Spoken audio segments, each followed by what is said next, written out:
This is Calabrios. Welcome, my friends, to the cartel. So it seems as though Juan Manuel Marquez took his family, his money, and possibly his greatest victory ever, got on his horse, and began to ride off into the sunset. Quote, "You're a coward. Why don't you give Manny Pacquiao a rematch?" You know, he gave you a chance to fight him in the third match. Several boxing fans screamed.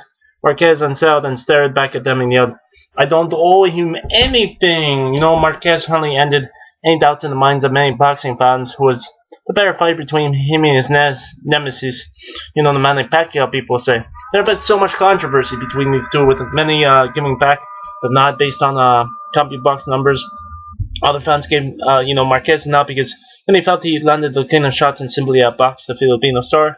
Many had choices outside Marquez, but chose the Mexican star because he had just as much to prove as Marquez. It didn't really matter what fans thought. The judges had the final say. Now, in the fourth fight, Marquez, bloody emotional, he decided to let his feast be the judges. This time Marquez wasn't looking to outbox Pacquiao. He had already done that in the previous fights. He sacrificed his defense and looked for the big hit. And in the sixth round, he landed one of the most vicious shots in boxing history, leaving Pacquiao face down for minutes. Since then, top-ranked CEO Bob Arum was trying to, get Marquez into a fifth fight. Marquez has shot the idea down on several occasions.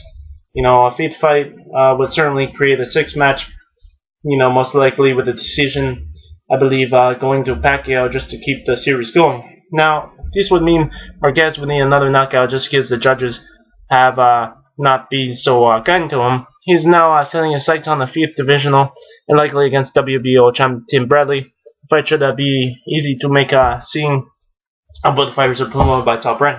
Marquez ignored the fans, readjusted his hat, resettled himself back on his horse, and rode off into the sunset with his family in one of the greatest decisions he's ever made, not to face Pacquiao.